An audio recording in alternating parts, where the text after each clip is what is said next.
Okay, Rassie Rasmus here. I guess this video we're going to put together, or this footage, I think it's two or three-fold. I think first of all, there's been a lot said in media and social media about officiating and public giving out to each other between myself, Warren Gatlin, and the Springboks and the Lions and so on. And I think people that do know me know that that's not normally the way it happens when we involved in a test match. So first of all, maybe to clarify a few things, and I want to get into detail here, especially for Joe and Joel, and also Nick Berry, who refereed the game with his two assistants, Ben O'Keefe and obviously Matthew, and then Maurice Jonker, the TMO box. So when we had our initial call last week, we had a clear request as director of rugby.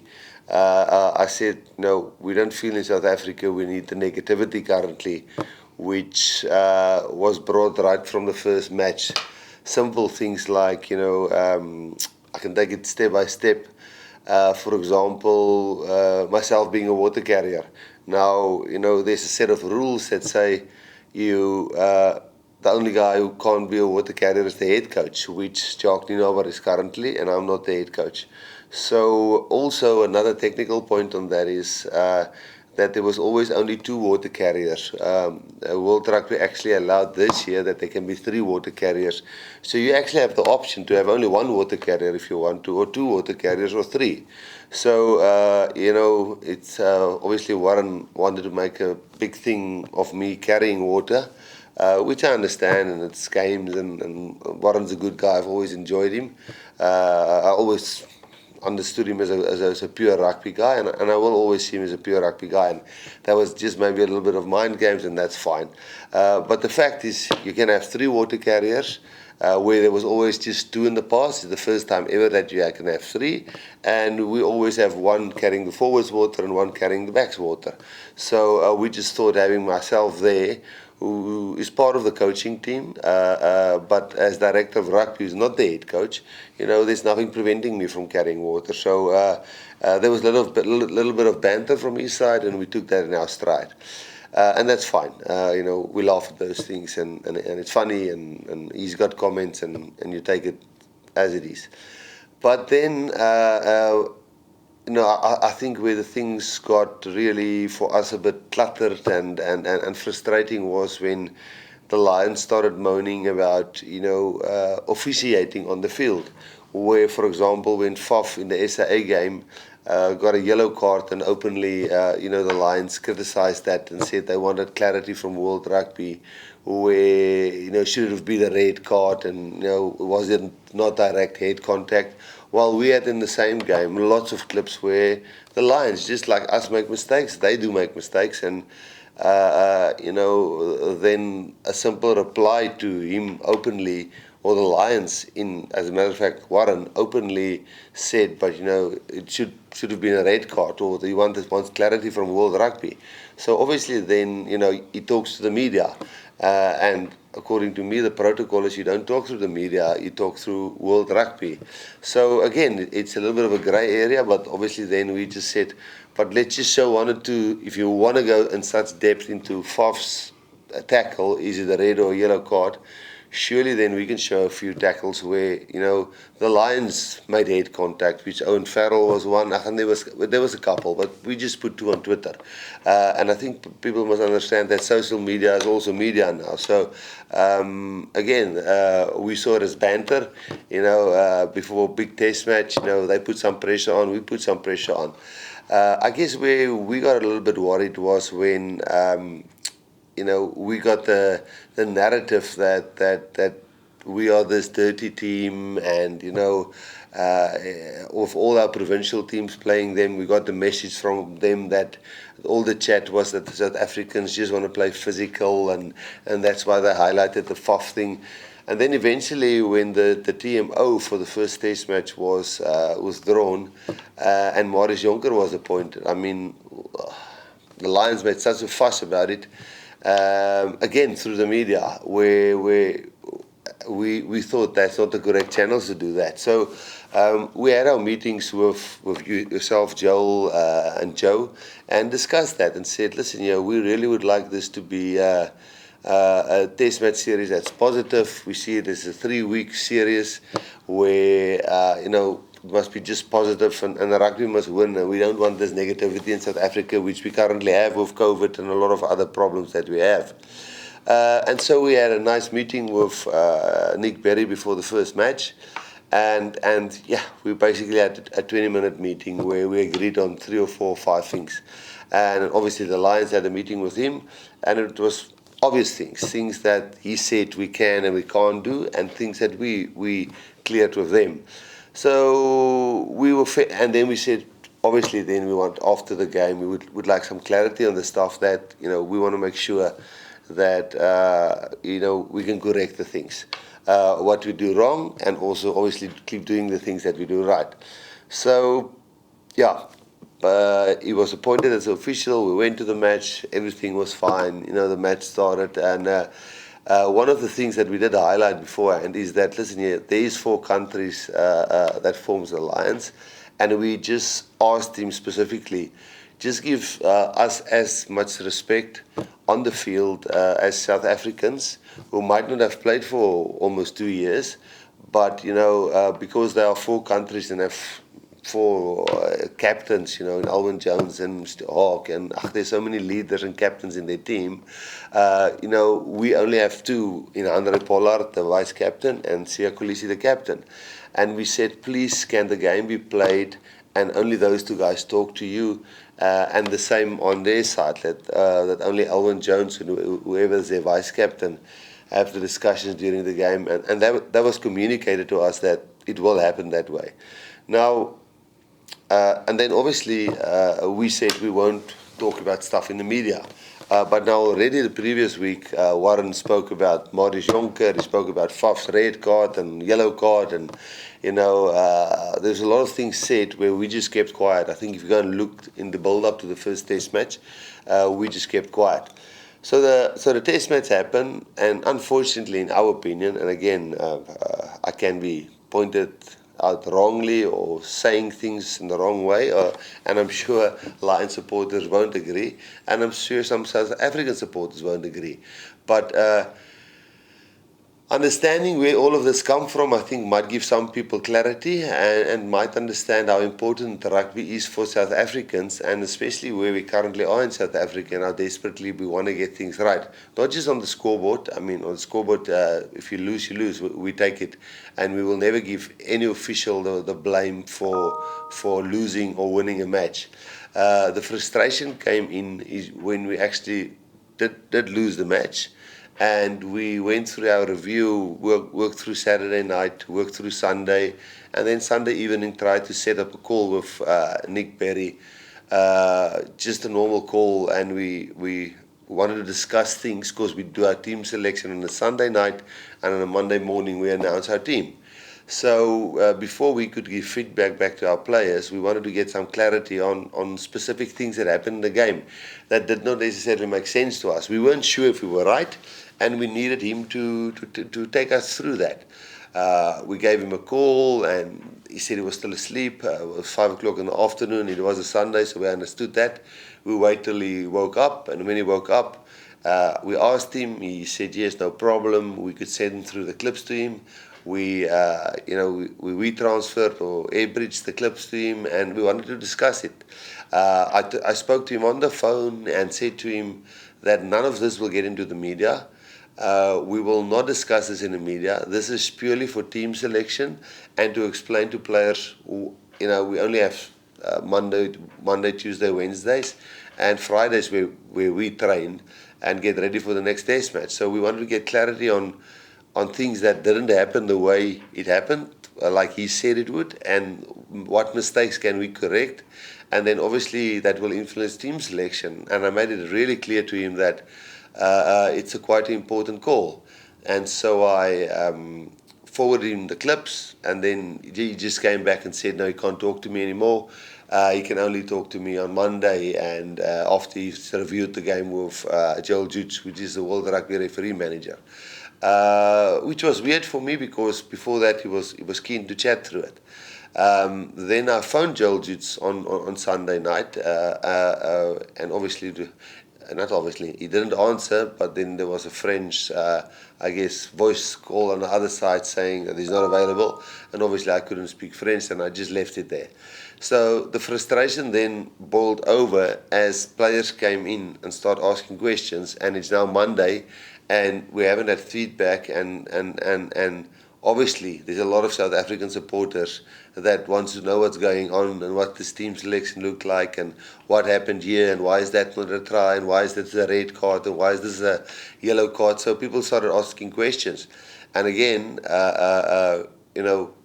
not having any answers, and then receiving on a Tuesday morning, this morning, today, receiving feedback on a Tuesday morning where you basically have one training session on a Tuesday, and then tomorrow's Wednesday is our next training session, and then we're off on Thursday, and then we have a captain's practice on Friday.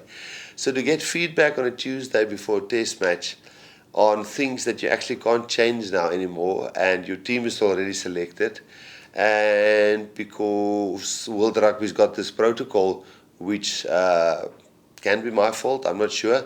We've never worked on this protocol. I saw in the email which Joel sent to me is that that's the way they operated in the Six Nations. Now, we didn't play in the Six Nations, so we didn't know you can only get feedback on a Tuesday, which really doesn't make sense for me, but we accept it and we'll follow it now. But I guess the thing I want to try and get through, and I know it's a long intro, but you have to have the background to understand why there's things said on Twitter and why I do reply on some tweets and why I do think when somebody posts something on Twitter which is correct, I will retweet it. Because the previous week, there was no bones make about it when Warren Gatland said stuff in the media when we were dead quiet. And we definitely felt the way things unfolded on the field didn't benefit us by staying quiet. And that's why I would probably like Joe, Nick, Ben, Matthew, Marius Jonker, Supersport maybe, if you guys get this eventually. I'm not sure who this is going to. And I myself, in my position of Director of Rugby, if this causes that I'm not allowed to be a water carrier, that's fine. I'll step away from the water carrier. If this means that we're going to get a fine, I'll step away from the team management team. If this means that the Springboks will be in trouble, I will say I did this in isolation. It's me personally who did this. This is not SA Rugby. This is not the Springboks. Because I believe in fairness and I believe in a system, and I believe in two teams must have equal chance of competing in a match. Not saying that the referee was a cheat at all, saying that we just wanted clarity on a Sunday night, and which we now got on a Tuesday. And to be honest, we're not very, or I personally, are not very convinced with the clarity that we got from Nick Berry in this match. Now, again, I had previous encounters previously where I made mistakes, saying things in public about referees, and that normally comes back to bite you. But in this instance, I believe the Lions only comes around every 12 years, and I think it should be fair that I'll step away from this last two test matches, but let the Springboks and the Lions have an equal chance on the field when it comes to laws, respect, the way players get treated, what is said in a pre-match coaches meeting with the referees, how they give feedback post that, and how things get said in the media. So that long intro, I probably want to try and get into a few clips. And obviously, I'm not saying all of these are right. And I'm pretty sure, and I'm sure people will go and say, let's go and look at all the mistakes the Springboks made. And that would be wonderful. If somebody can make a video of all the big mistakes the Springboks made, foul play or offsides or whatever they can do, it will be great, because then rugby is a bit in trouble. Because if we make all these mistakes on the one side, and on the other side the same mistakes is unpunished, then, rugby isn't really a fair game because it should be, there's rules and it should apply, and you should try and play within the rules, and both teams should be penalized or sanctioned or credited for if they play well or not. So, yeah, starting with that, I'm going to play through these clips here, and unfortunately, there's quite a lot, and that's why I said this might be a 40-minute video. And it might only be shown to you, Joe and Nick and Ben and Matthew and Marius, or this might, if they take me off the thing, I might, Supersport, you guys might use it and understand why there's sometimes grey areas in the game. So, yeah, let's go for it. The first one is, it's just, the answer we got is, it's just a late tackle on Faf, and it was a penalty. And the answer, we'll accept it. I'm basically going to play it. Faf carries the ball, and Curry shoulder charges him late, and no arms in the tackle. And we believe it might be a yellow card, but it was said, it's just a penalty. And we accept that. And the question is just, if we shoulder charge like that, will it always just be a penalty if you don't use your arm? But we take that one and say, okay, you can actually tackle a guy like that late without arms after he's kicked the ball. It will not be a yellow card. So we accept that. So we go to clip number 2. Just going to play a bit. This is where two players is actually Curry coming from the side and cleaning out Makazoloma Pimpi, clearly not through the gate. And yeah, we got the incentive or the directive from World Rugby that side entry and going on the lower limbs of a player is the most dangerous thing, which there currently is. So for us, this is clear side entry, and it's going on the lower limbs of a player. So I know the explanation was that he said, there was already, there's no danger in it, and he was playing advantage already for a penalty for us. So again, if you can enter like that from the side, it will be quite difficult to referee it, because if everybody enters like that and it's doable, then the game is going to be really messy. But let's accept that one as well. I think you'll catch the drift a little bit later now. Here is a very interesting one. It's the one where the big debate one, where Marius Jonker eventually had to decide, did Cheslin Colby knock the ball, or did and then after that was Makazoloma Pimpi pulled back, and then did Damien Dalenda ground the ball or not?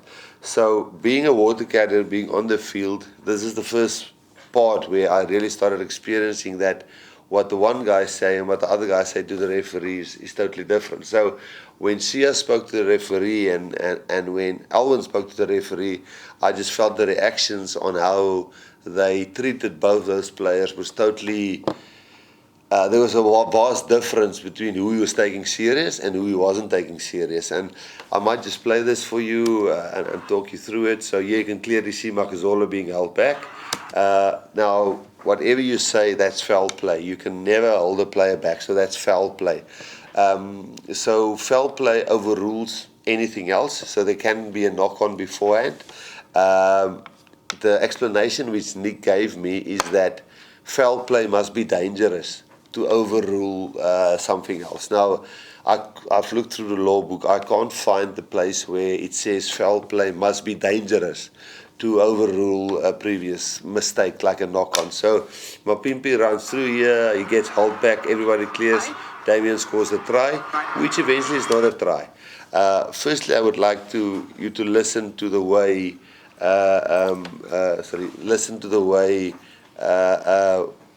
Alwyn Jones talks to Nick Berry and to Ben O'Keefe and tell them that, listen here, you think Cheslin knocked the ball on, and they listen to him, and it's fair. And Sia's trying to tell them that Makazolo was pulled back, which is foul play. And me being close to that, obviously I wanted Sia to tell the ref that it's foul play, because foul play overrules anything else. Now you'll clearly see here, there Alwyn Jones refers and then Sia refers to holding back. And they just tell Sia to go away, and Alwyn just stays there, and Sia had to walk away, and now obviously and again Alwyn Jones points out that he wants to check for the knock-on, which was a knock-on, rightly so.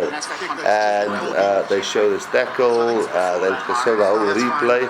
I'm not going to bore you with that, but here's clearly the foul play part where Mapimpi now gets drawn back. So irrelevant, in my opinion, if Cheslin did knock the ball on or not. That should be, in my opinion, a penalty right in front of the poles. So I might be wrong, and there might be a new law that came out somewhere where they said, foul play must be dangerous to overrule anything else. Here you can see Cheslin did knock on the ball, and Morris made the right call. So yes, fine, Cheslin knocked on the ball, but post this, there was foul play when Mapimpi was pulled back. So that didn't go our way, and I thought the way they listened to Sia compared to the way they listened to Alwyn was definitely not with the same respect that both players should have. The point actually on this one, which is probably the most important, is actually obviously here they show again, as I say, that Cheslin did knock it on. But the point is where Mapimpi was pulled back, and if you now look at the score is 17-19 for the Lions in the 71st minute of the game. So a penalty right in front of the poles where Makazolo was pulled back obviously puts us in the lead, and if I'm wrong that foul play must be dangerous to overrule, then I am wrong and I apologize. But according to me, foul play should be overruling anything else. Penalty to us, and we should be up then on the scoreboard, which didn't happen. But again, I felt the respect shown to Sia compared to Alwyn was just two different levels. Enough said about that. Right. Here's now just examples, and for me this is not big issues, but it definitely shows the difference in attitude towards the Springboks, I feel, and the Lions. Not saying cheating, I'm saying having the narrative being imprinted that we are more into foul play and to dangerous and reckless play than the Lions. But when you actually compare the different things, tackling and so on, you'll see there's not a hell of a difference. So the first one here is actually just a clip where Evan Etzebeth first tackles a guy, and then he slides down into Frank Mostert, and he actually then get penalized for a yellow card. Not for a yellow card, for a penalty. So that's a penalty. Yeah, it's high. And then Morris called it high, and they come back for the penalty. Here, Bongi goes in for a tackle, and it's a safety belt tackle, like we all call it. It's around the shoulder, arms around there, and we accept it. That's the way he's going to referee the game. It's quite early, and he sets the standard there, and we accept it. The problem, however, is when you look at the following. That's what the penalty is for on halfway. If you now compare this tackle here, where Damon Darlander carries the ball, and he carries it in here, both, and you can look from any other angles, both number 21 and the center, both have seatbelt tackles around Damon Darlander's shoulders / neck. Now the explanation here is that Damon Darlander had a level change here. Now again, the same happened with the two tackles where the South African players tackled. There was also a level change, but this was not penalized, and according to Nick, there's no force in these tackles, so that's the reason why that was not penalized. It's difficult to understand because what we've experienced so far during this year, if you tackle around the shoulder and neck area and you do a safety belt tackle, it's a penalty, but that wasn't refereed when they tackled us like that. So we tried to highlight that for you so you can see that. That was obviously also something we wanted some clarity on, which we didn't. Here is obviously the big debate, which is mind-baffling. If you look at the score, 19-17 again, the 63rd minute of the game, Willie catches a ball, Hamish Watson gets him. I don't think anybody can argue that he tips him beyond the 90, and Willie lands on his shoulder / back and could have landed on his neck. So I'm not saying this should be a red card, but I can see nothing less than a yellow card here. I haven't seen one incident like this in the last 5 years where a player has got away with less than a yellow card here. So again, if you look at the reaction here, and I'm again going to talk about the respect the referee shows towards the South African players compared to the Lions players, which we actually prior to the game discussed with the referee and said to him, just give both teams the same amount of respect. You can see all of our players appealing and immediately recognizing that this is a dangerous tackle. They all show that. Nick sees it, he gives advantage for that, and then he just calmly says, there was a bit of a leg lift, he says, a bit of a leg lift. Now,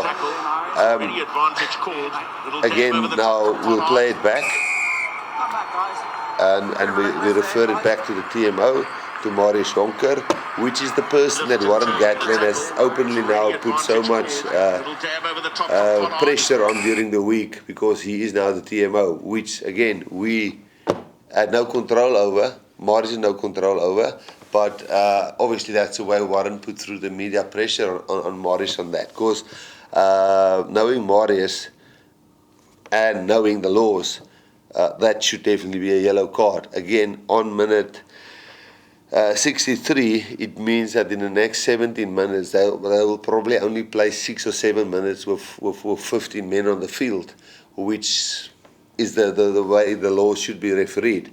Now again, you hear the wording, it's just a bit of a leg lift, Nick calls it. Now they talk through it. Willie stays down injured, like all the players in the world do after they've received a spear tackle, and then eventually he just gives a penalty. So it just stays a penalty, and I think the whole world knows by now that should be a yellow card. Now, again, you see it slow motion, he lifts him beyond the horizontal and he drives him into the ground. So yes, that's a weird one, especially on minute 63. But I'm going to move past that. I guess this is the one where people probably won't disagree with me on that. So we'll go to the next one. Yeah, this one, again, this one I can accept that it's tough for the referee to see, but it's again, you're lifting a player's leg and driving him into the ground. I'm pretty sure if somebody sees this in slow motion, and maybe Marius Jonker didn't see it, and maybe the referee didn't see it, he's just making sure we feel it's a similar action, but he feels there's not enough force for this to be a penalty. So if you look at Mapimpi here, Duan van der Merwe is coming from our side. Obviously the law states when there's a player bound over a tackled player, there's already an offsides line, so Duan van der Merwe can't come in from that side. That's the first offence. And then the second offence, they're picking up both legs of Mapimpi and driving him into the ground. Now again, if that's allowed and you can do it, by all means, just tell us. We would have loved to hear that on Sunday night. Then we could have practiced that on Monday morning or on Tuesday morning, and not only getting the results here. But according to me, this is very dangerous. You'll see Duan will now go, and there they pick him up and is horizontal, and he gets driven into the ground. I don't think actually he can be in a worse position when it comes to that. But again, the feedback is that it's not that bad according to Nick. This one is again, and this was something that I really wanted to clear with him on Sunday evening, just to get understanding. And I guess this is really a question of how do you actually get this wrong? How do you actually decide I'm going to give the one team 8 seconds advantage, and I give the other team 20 plus seconds advantage for a penalty? It's just something where I wonder if this is not a mindset. Advantage. Stay there. You got penalty advantage there, 9. Advantage over. Yeah, I called it.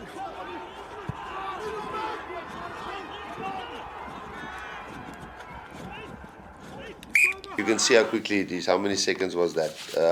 I think it's something like 8 seconds. Now, just after this one, they get advantage. With Duan van der Merwe, then Tom Curry. Yeah, playing advantage. This time it's the Springboks' turn to concede a penalty at the breakdown. Strong work from Conan. Price. Across the face from Bigger for Curry. And Bigger floats a beautiful pass away to Watson. We'll go back, guys. And they'll come all the way back for the penalty. It was just inside the Lions' half. The question is, and again, what we wanted to ask him on Sunday is just, how do you get that wrong? How do you give the one team 8 seconds and there's not even material or territorial advantage and obviously not time advantage? And then you give the other one territorial and time advantage more than the other team. It's just something that's very tough to understand how he can do that. But again, we couldn't get the answer, and he admitted afterwards. Joel, you guys obviously also saw that, but it's a difficult one to explain. How do you make a mistake like that? Yeah, the next one is actually is for players not rolling away. Now again, they said they're going to have a very low tolerance on players not rolling away. And if I can play this one back a little bit for you, you can see the tackle gets made there by, I think it's Kwagga, and Kwagga gets trapped in, and you can actually see how Laws with his left leg holds in Kwagga, and they get the penalty. And we understand it, it's very sharp, Laws is sharp at it. Nick's got a nice view. He can see Kwagga is trying to get out, but Courtney Laws holds him in with his leg, but he gives the penalty against us. So all good, well done by Courtney, and the 9 really milks it well, and they get the advantage there. Now this one here, Damien Dalenda carries the ball, he gets tackled. He wants to place the ball. Now the referee says he's placing the ball into their man, and it's not a penalty. Again, I'm not sure what the time is here, but I know it was quite a critical time for us to get points on the board. You can see, and there he goes away, and the reason he's not penalised is because we are pushing the ball into him. Damien is just trying to get the ball out. We want to play. No, you're trying to place it into him. Yeah, that's fine. No, you're trying to place it into him. Use it, 9. The previous one was Courtney Laws holding our guy in. He gets penalised. Here, Damien Dalenda does exactly the right thing, and again, they don't get penalised. So again, the explanation is that he actually places the ball into him. So that was a tough one to understand. These two guys again, after this tackle on Cheslin Colby, I mean, he said no tolerance, low tolerance. You know, they're going to penalise guys who doesn't roll away. Here, two guys tackled Cheslin Colby. You've just seen how they've penalised Kwagga for not rolling away. Here, the two guys clearly lies on our side. You can see none of them are rolling away. You can maybe say that we are keeping him in with his 1 foot here, Bigger in with his 1 foot, but I mean, then Courtney Laws was just as obvious. And now you can see how Faf struggles to get the ball out, and not that 10, not the 9, none of them are rolling away. It's inside their 22, and the referee just says plays on. Okay, so that's frustrating. And again, if you look at the offsides line, you can see that they clearly offsides, but the reason for that is because Faf struggles to get the ball out. So I guess Alwyn and Conan, they were actually caught off guard because the ball came out so slowly because of Bigger and what's his name, Price not rolling away. Obviously, none of that was penalised, and there was no consistency on that. Yeah, exactly the same. Last play of the match, we need 5 points. We do the kickoff. Damian Willemse wins the ball. Now 13 in the 22. If you think of the previous ones, we penalised us for not rolling away. I mean, there's no attempt. We're for 13 there. He's lying on our side. It's the last play of the match. We are desperate. He is now fully lying outside. The ball comes out, and he still didn't roll away. So again, consistency is definitely out the window, and I think his reason was the ball is immediately available. But he definitely didn't roll away, and then I think previously our guys also shouldn't have been penalised if that was the standard he was setting in the beginning, with no tolerance or very low tolerance for players not rolling away. Here's a few sealing off clips which I think Nick agreed that it's penalties, and I think if you at the end go and count the places where Nick agreed, and even those where he didn't agree, which we think he was wrong, and you go and count those penalties or kickable penalties, or then I think I think the score might have been very different. Here, for example, I think he agreed. He said that Courtney Laws does seal off, and it's clear and obvious. But obviously it wasn't penalised. There he goes, and he just seals off and dives over, which Nick agreed. He said it should be a penalty. Here, Willie kicks up and under. They catch it, and now, as the law states, when there is a player over the ball, there's immediately offside lines. That actually changed to when England played Italy, I think in 2017, when Italy didn't form any rucks, and then they ran around and they spoiled the English ball, and Eddie Jones made a hell of a fuss about it, and then the law was actually changed that the interpretation was the moment there's a player bound over a ball on the ground, that there's offside lines.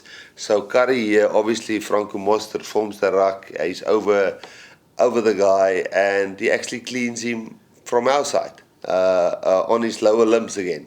So there he cleans him from the side, from outside. So again, his answer is that's a nothing. That's not a tackle. That's a nothing. But I mean, there is not something like that's a nothing. So we feel the moment Franco Mostert actually made contact and formed the offside line, Curry had no rights to go in there and that side entry. We're not going to even talk about the kickable penalties that might have been. Oh, this one here, I thought it's well done by Mario Itoje, and we just wanted to make sure if he could actually play the 9 and ruck, and Nick gave us a really good answer and say he was correct. The interesting thing here is that they actually said that Oxniche, our number 1, has no rights to take. It should be a penalty against Oxniche because he's taking out the number 5, Alwyn Jones. Now, according to me, that's a tackle, and the moment one of our players join, it's maul. Now, apparently, Oxniche is not allowed to take Alwyn Jones out here, so I'm not sure what law that is. And so that was Nick's answer. Nick's answer is that he's not allowed to take that 5 out there. So you can see there Ox comes and he takes the 5 out. So I'm not sure what Ox should have done. Should he just have left and let them keep him up? Or should he have tried and rip the ball? And I'm not sure which law Nick was referring to there, but that would be nice to get some clarity on that one. Again, here it's a breakdown. We've got a tackler. Tyke Furlong is totally from the side. Now, I know Nick's reason here was it's irrelevant because he was playing advantage already. But you can't, because you're playing advantage already, ignore other mistakes your team is making while having advantage. So, in other words, I'm trying to say if we've got penalty advantage, I can't all of a sudden, because I have penalty advantage, start cleaning from the side of rucks. So he said it's irrelevant. He was coming from the side, and they had penalty advantage already. So, say this clean out was successful, and they played on here, just because they lost the ball there.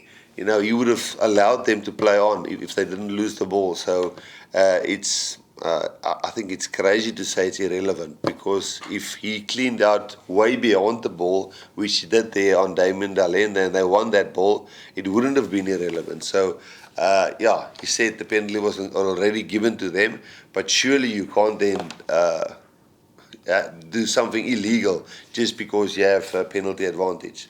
Here's an example of where we probably saw there's going to be a tough day at the breakdown when we had this line break and it's minute 21 and Sia has the line break and we have totally overlap on the left hand side. It's actually a walking try for us, for Mapimpi at the left. Now Itoje leans over the ruck. In my opinion, he's not carrying his body weight, but I'm sure you'll say he is carrying his body weight. So let's say fair enough, he's carrying his body weight. And now Faf is on his feet, trying to play the ball, and Itoje is pushing the ball to the ground. Sia is not touching the ball at all. We managed to get the penalty against us, which, in my opinion, is almost a cynical foul, pushing the ball to the ground there when we have an overlap on the left-hand side. And the worst is then after that, Itoje actually goes to you and say, there's a lot of scuffles off the ball without them causing anything. Just again, you letting him tell you, and you say, yes, I hear you, I know.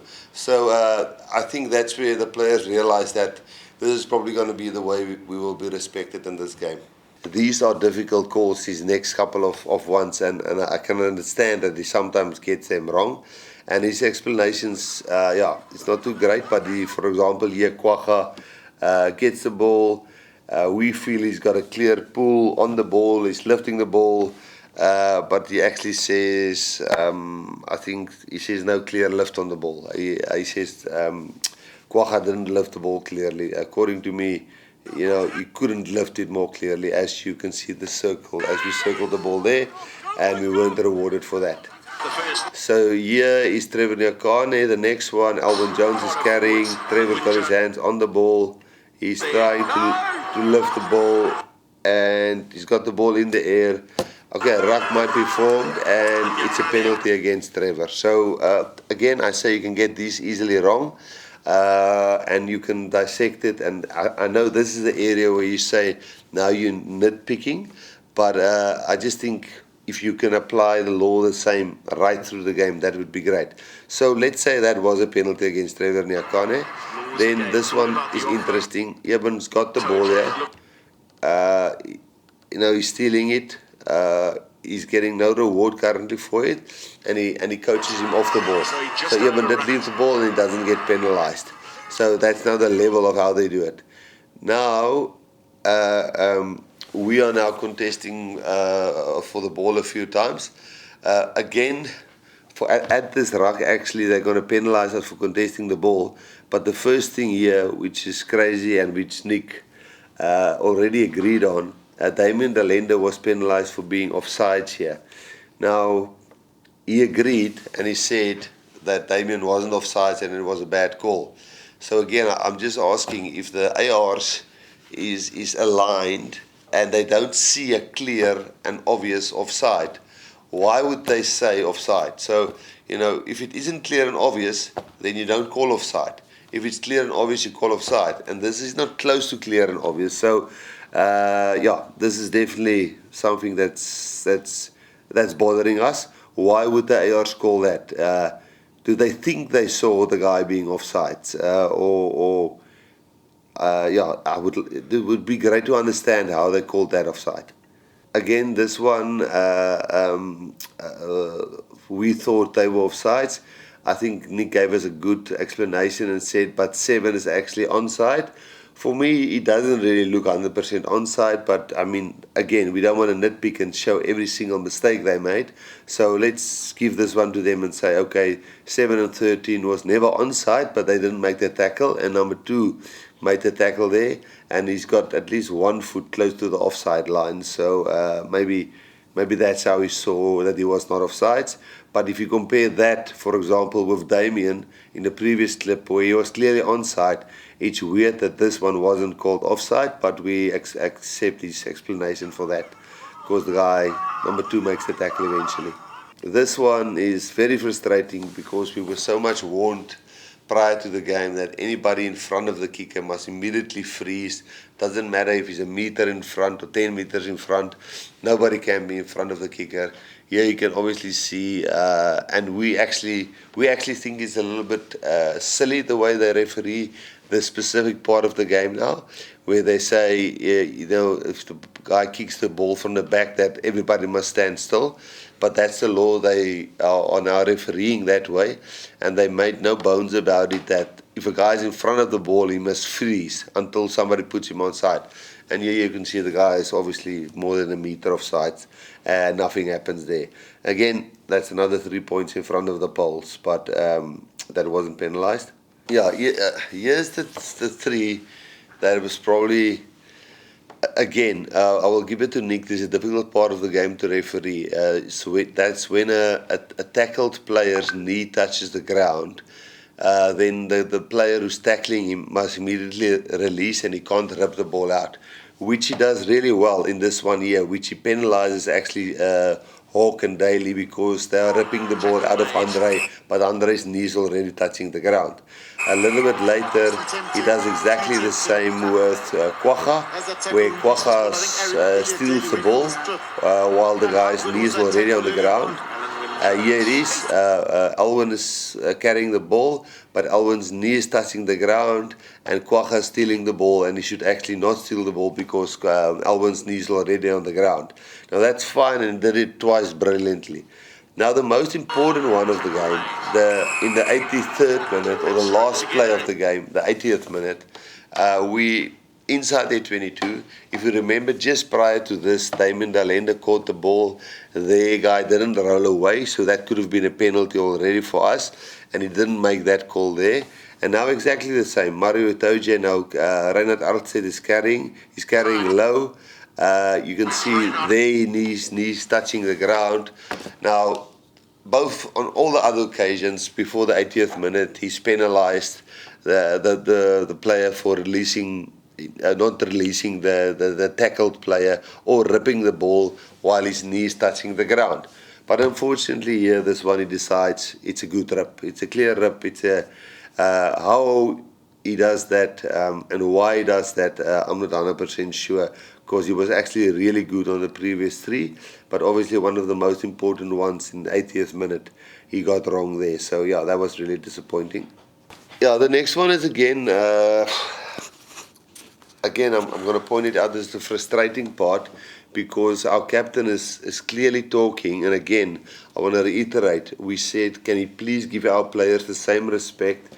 Because the narrative the Lions are trying to put out there is that we don't know the laws, that we are just playing on power, we don't respect the laws of the game. And we asked him, and Sia sat in the meeting and said he will never talk to him if there wasn't something that was really bothering him here. Like Alwyn Jones was referring earlier to Cheslin Colby's knock-on, which then was a knock-on. But he didn't listen to Sia when Sia said Mapimpi was pulled back, which is foul play. Here you can clearly see they're going up for the ball.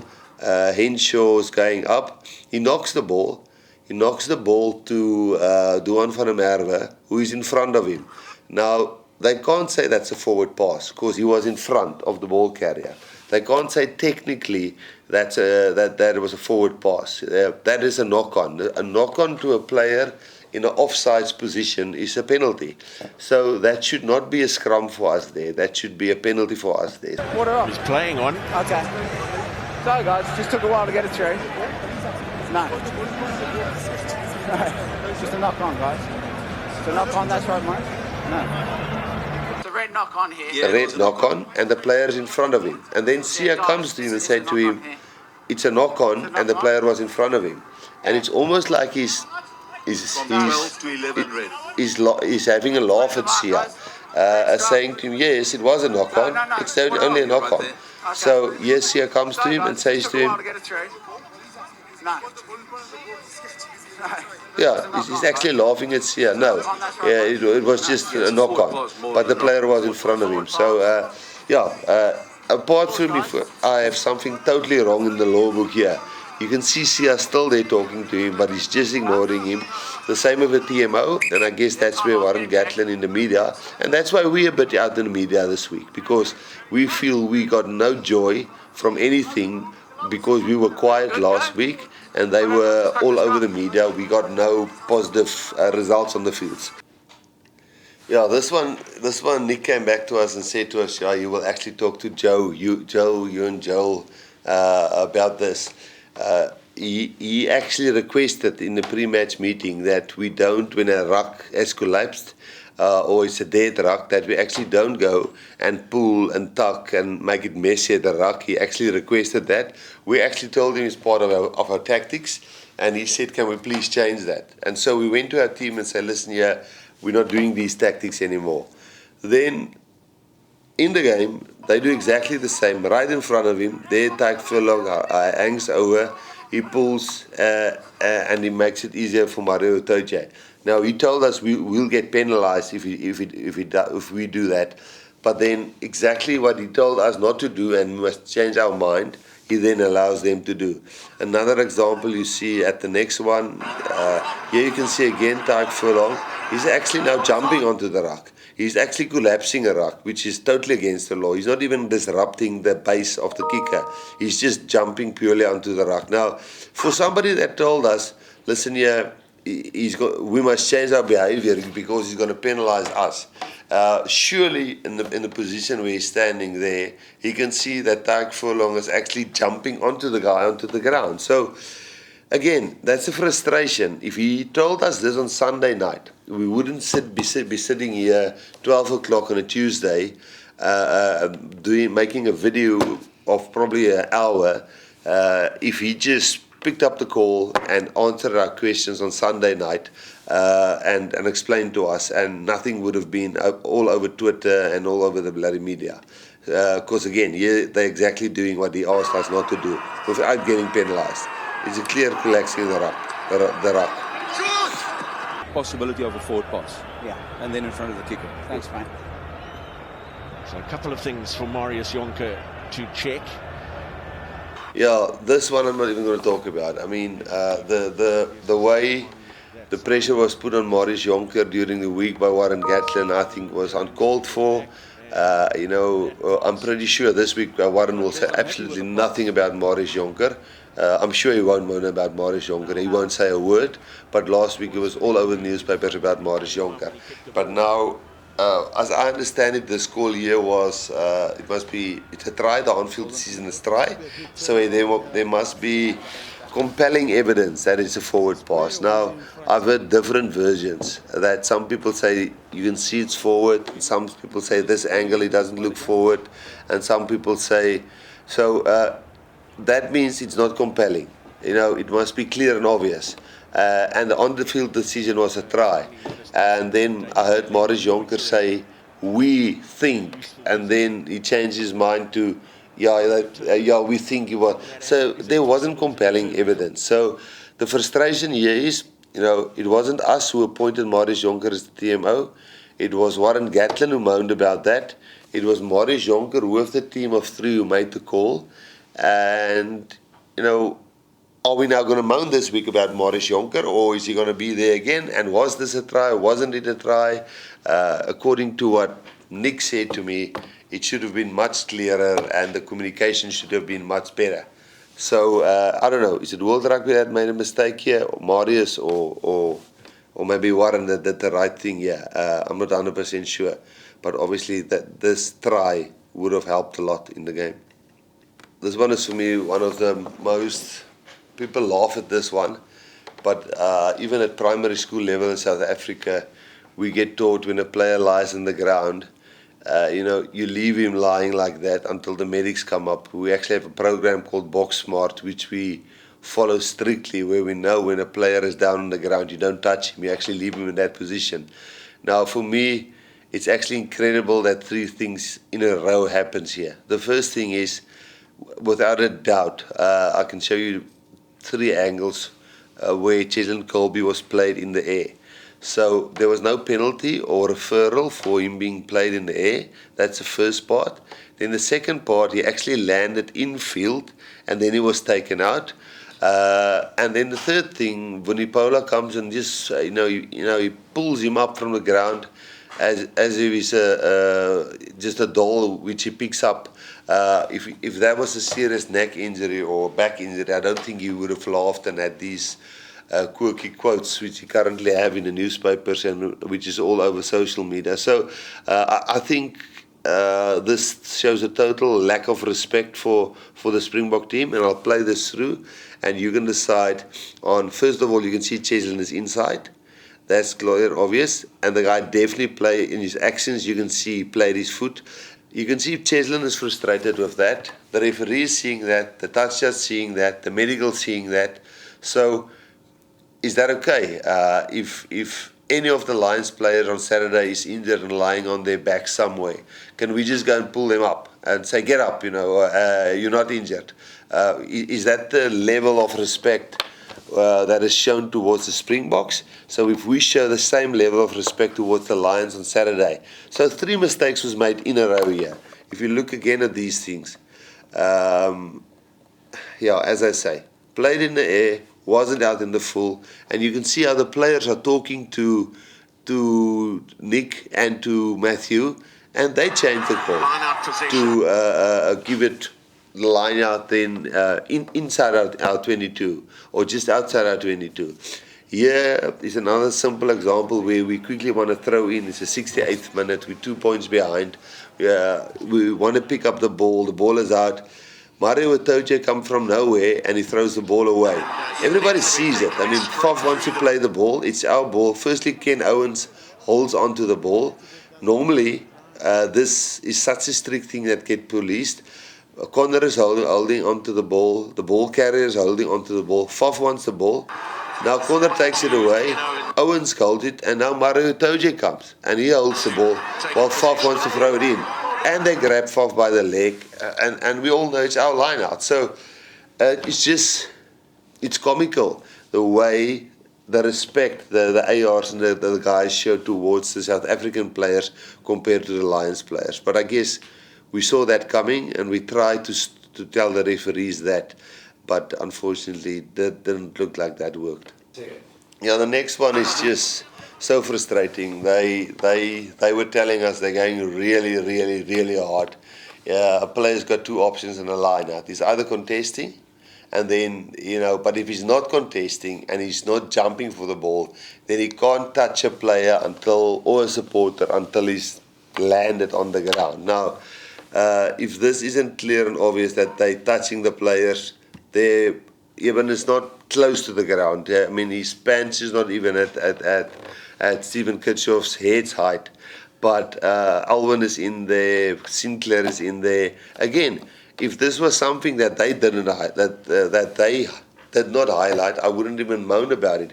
But we clearly changed our way of stopping mauls and contesting because they said those were the things they're going to hammer on and going to be really strict on. Obviously, they didn't do that, but I mean, that was one of the things I wanted to clarify on Sunday.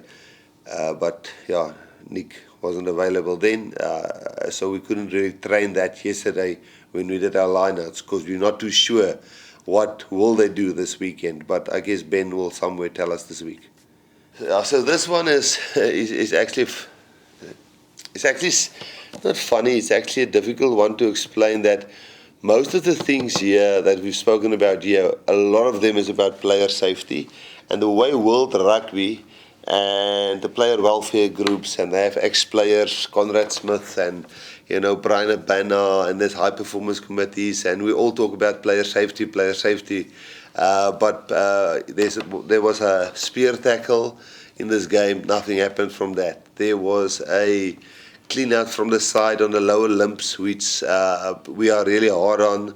Now in this one, the flanker goes up and scrums, and our loosehead, Oxenje, is actually out for the next week or 2 with a neck injury after this.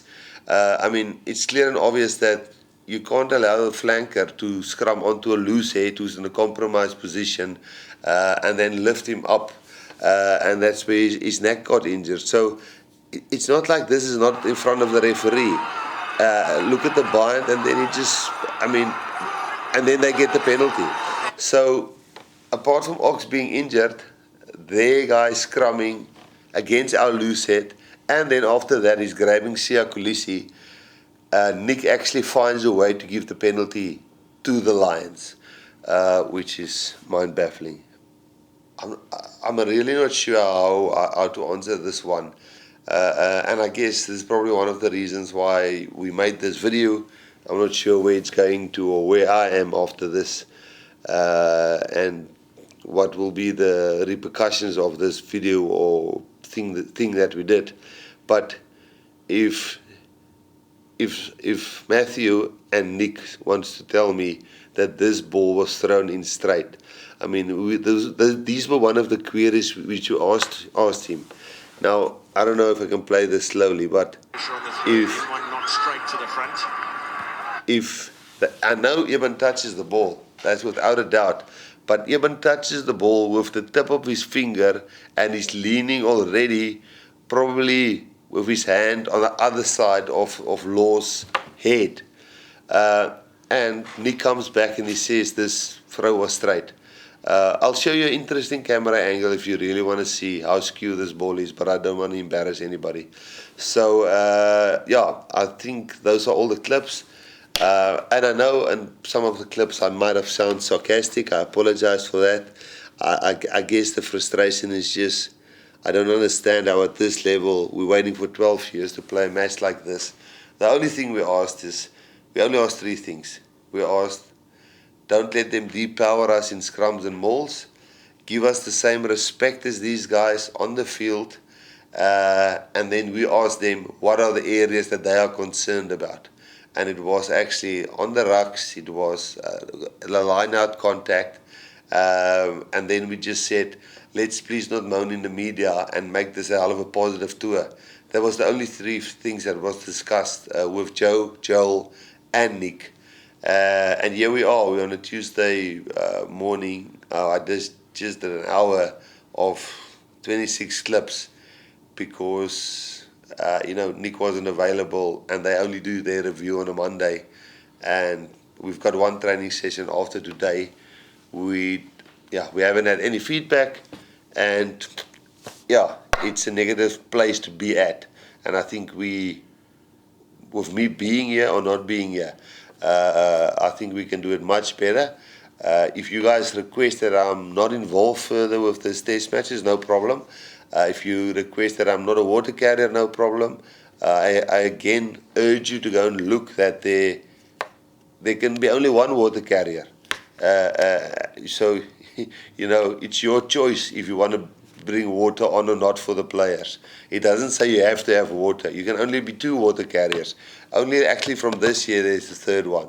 And there's nothing preventing anybody apart from the head coach, being the water carrier. But I mean, that's up for Warren to moan about.